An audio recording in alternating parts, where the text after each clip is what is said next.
रामम बिना का गति, राम जी के बिना कोई गति ही नहीं। और आज से ही नहीं, अनादिकाल से सबसे ज्यादा डिमांड अगर किसी की है तो राम जी की है। आप कहोगे महाराज जी क्या कह रहे हैं? बोले राम जी की जितनी मांग है उतनी मांग किसी की नहीं। आज भी हर पत्नी ये चाहती है कि मेरा पति राम ही हो, राम जैसा हो। हर बाप यही चाहता है मेरा बेटा राम जैसा हो। हर गुरु यही चाहता है मेरा शिष्य राम जैसा हो। हर भाई यही चाहता है मेरा भाई राम जैसा हो। हर मित्र यही चाहता है मेरा मित्र राम जैसा हो। हर व्यक्ति दूसरे में राम जी के चरित्र को देखना चाहता है। मायावशात, प्रपंचवशात, अज्ञानवशात स्वयं में राम का आचरण भले न हो व्यक्ति में, लेकिन दूसरे से राम के आचरण की ही हर व्यक्ति अपेक्षा रखता है। ये राम की मांग है। आज भी समाज में सर्वत्र राम की ही मांग है। प्रजा भी यही कहती है हमको राम राज्य चाहिए, और राम राज्य आ चुका है।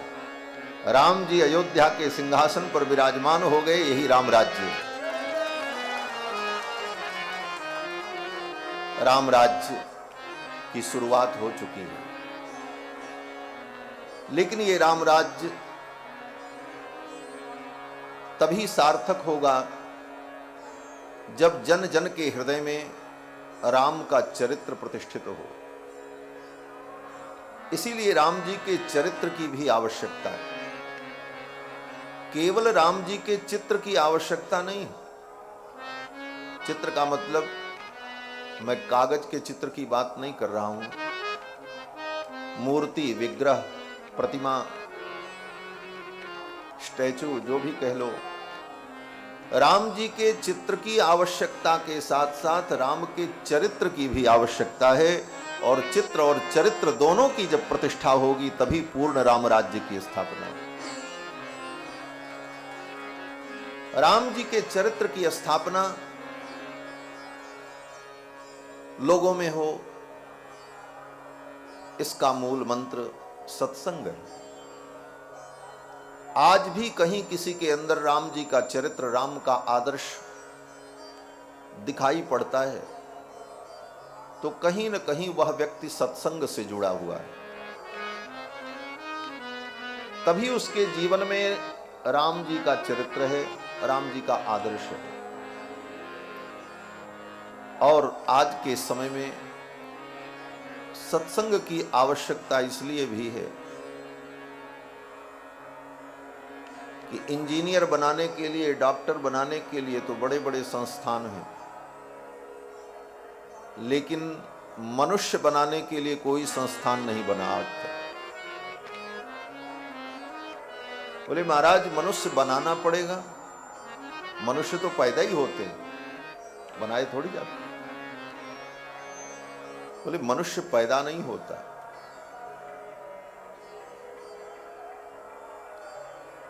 मनुष्य बनाया जाता है।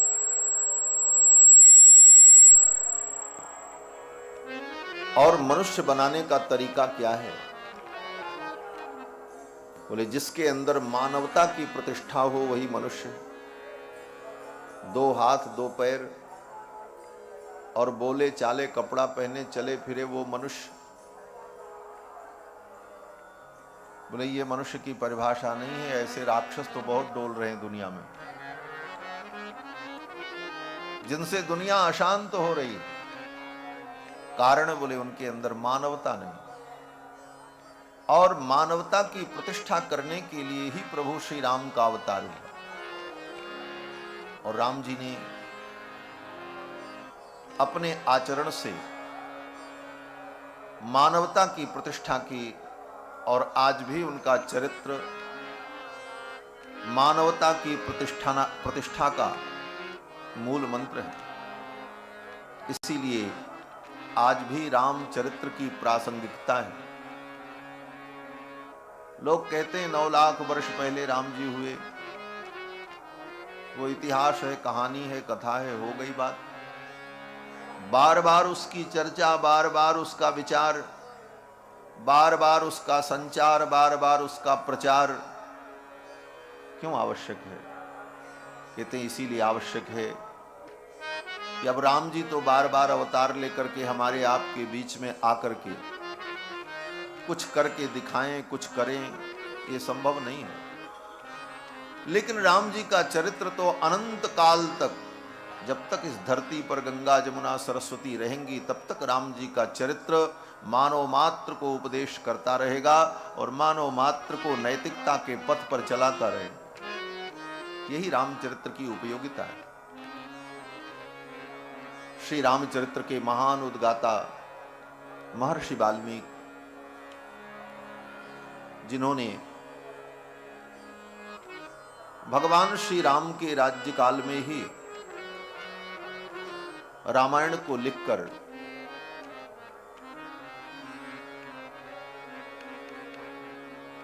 समाज को जो उपहार दिया है, यह आज भी हमारा उपकारक है। महर्षि वाल्मीकि ब्रह्मा जी के अवतार हैं। ब्रह्मा जी ही वाल्मीकि महर्षि के रूप में प्रकट हुए और देवर्षि नारद के द्वारा राम कथा को सुनकर और श्री ब्रह्मा जी के द्वारा आदेश प्राप्त करके, वरदान प्राप्त करके महर्षि वाल्मीकि ने 24,000 श्लोकों में रामायण की रचना की।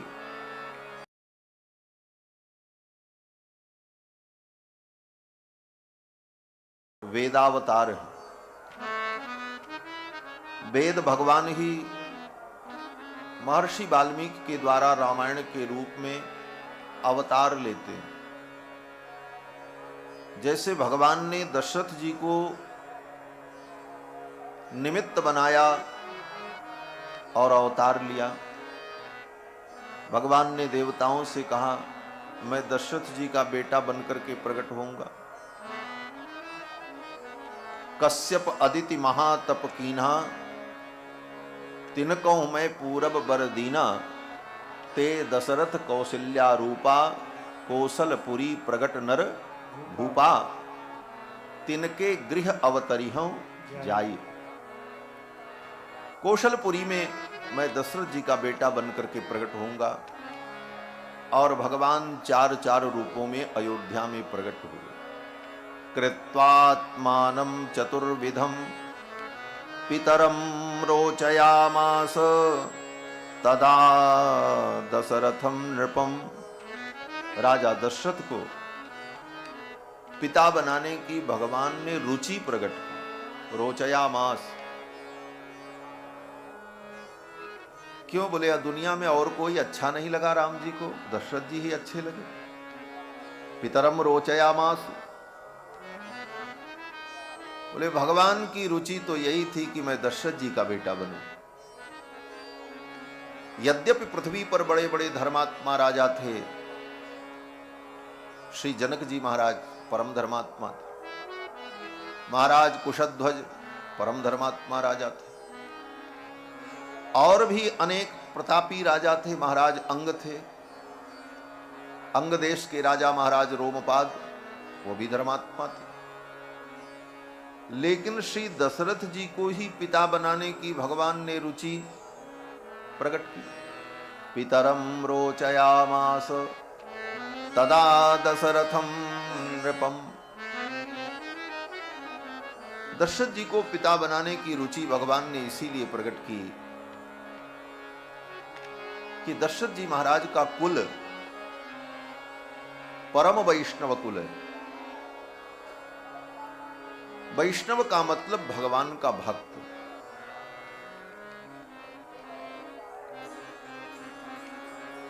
जिसके आराध्य भगवान विष्णु हों, जो भगवान विष्णु को परम तत्व के रूप में स्वीकार करता हो और भगवान विष्णु के विविध रूपों की जो आराधना करता हो, उसे वैष्णव कहते हैं। बिहार प्रांत में तो वैष्णव का मतलब लोग केवल इतना ही समझते हैं कि जो मांस मछली न खाए वो वैष्णव। कोई बिहार के होना तो नाराज मत होना भाई, हम सब जगह घूमते हैं इसलिए अनुभव बता रहे हैं। वहां लोगों को और किसी भी देवी देवता का उपासक हो, कैसी भी उसकी पूजा पद्धति हो, लेकिन अगर वो मांस मछली नहीं खाता है तो लोग कहते महाराज ये वैष्णव है। वैष्णव का मतलब वहां पर लोग यही अनुभव करते। लेकिन वैष्णव का मतलब है जो भगवान नारायण को, भगवान विष्णु को अपना परम दैवत मानता, परम देवता मानता। और व्याकरण में भी विष्णु शब्द से ही वैष्णव शब्द बनता है। सास्य देवता सूत्र है, जिसके देवता भगवान विष्णु हो वही वैष्णव है। और ये वैष्णव का जो भाव है, इसका अनुभव कैसे हो, तो फिर उसके लक्षण भी बताए। लक्षण बताया कि जे कंठ लग्न तुलसी नलिनाक्षमाला। श्री वेदव्यास जी महाराज वैष्णव के स्वरूप का वर्णन करते हैं तो कहते हैं कि जे कंठ लग्न तुलसी नलिनाक्षमाला, जिसके गले में तुलसी और कमलाक्ष की माला हो। चाहे जो माला गले में पहने डोले, वो नहीं, तुलसी और कमलाक्ष। आजकल तो हमने देखा है महाराज, वैष्णव शैव शाक्त सभी एक लाल रंग की माला पहने हुए घूमते रहते हैं। शीशे जैसी चमकती रहती, लाल लाल बड़ी चिकनी, शाइनिंग खूब होता उसमें, सुंदर लगती, इसलिए लोग पहनते हैं। लेकिन वो माला है किस चीज की मालूम है? पशु के हड्डी की बनी हुई माला। गूगल में सर्च करके देख लेना। यहां भी खूब बिक रही है मेले में। और नए नए महात्मा लोग, भक्त लोग सोचते हैं बड़ी अच्छी चीज है, खरीद के पहन लो। सब चाइना का प्रोडक्ट है। और कैसे वो माला बनती है, आप जब देखोगे यूट्यूब में कि कैसे हड्डियों को मशीन से चीर कर, काट करके, फिर उसको चिकना करके, गोला बना करके, कलर दे करके, ऐसी सुंदर, इतनी बड़ी बड़ी लंबी लंबी पीले रंग की, गुलाबी कलर की चमकती हुई माला, पत्थर जैसी। लोगों को लगता है ये कोई मेटल है, कोई चीज है, लेकिन वो गाय भैंस की हड्डी। वैष्णव को तो पवित्र माला धारण करनी चाहिए। जे कंठ लग्न तुलसी नलिनाक्षमाला, जे बाहुमूल परिचिन्हित शंख चक्राह, जिसकी भुजाओं में भगवान के आयुध शंख चक्र का चिन्ह बनाओ। बोले ये चिन्ह बना हो, बना बनाया तो कोई आएगा नहीं कि ऊपर से ही चिन्ह बना के आया। बोले यहां बनाना पड़ता है। जब शरणागति होती है, दीक्षा होती है, तो आचार्य के द्वारा शिष्य की भुजाओं पर शंख चक्र के चिन्ह अंकित किए जाते हैं। जे बाहुमूल परिचिन्हित शंख चक्राः, ये वा ललाट फलके लसदूर्ध्व पुंड्राः, जिसके मस्तक पर ऊर्ध्वपुंड्र लगा हो। ऊर्ध्वपुंड का मतलब जो तिलक ऊपर की ओर गया हो, ऐसे।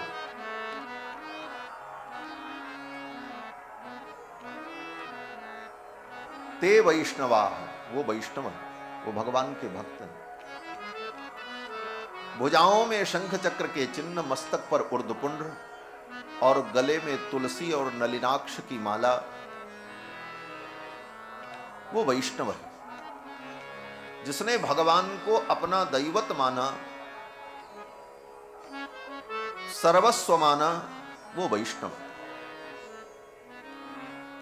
और ये संपूर्ण सृष्टि भगवान विष्णु की ही है,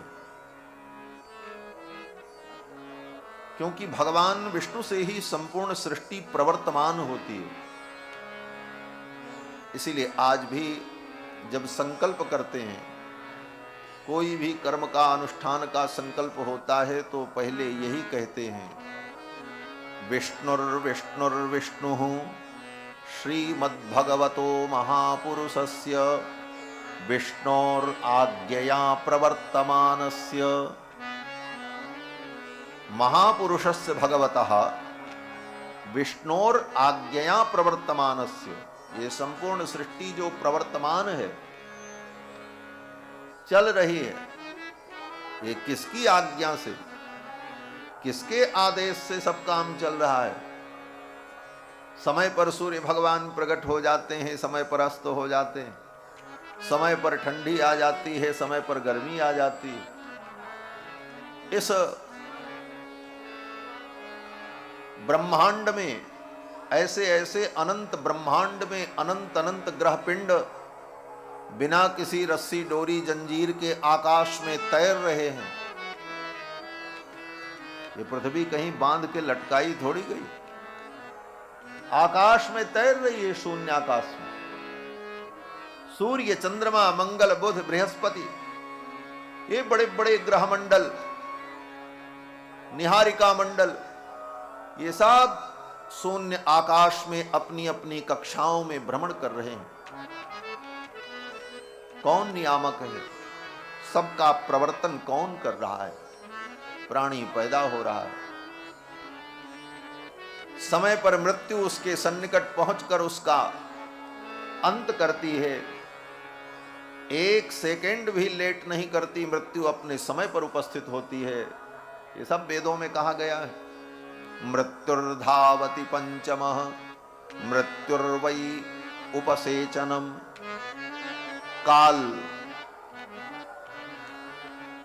जीवों को चावल बनाकर और मृत्यु की दाल में सान करके काल अपने गाल में रख लेता है।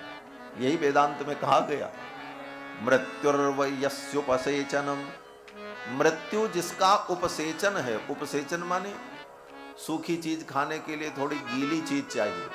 रोटी खाना हो तो सब्जी थोड़ी गीली रहे तो खाने में, सब्जियों सूखी सूखी रहे और रोटी भी सूखी, तब उतना आनंद नहीं आता।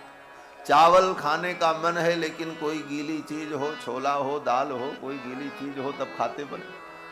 उसी प्रकार काल इन जीवों को मृत्यु रूपी दाल में सान कर समय पर निगल जाता है।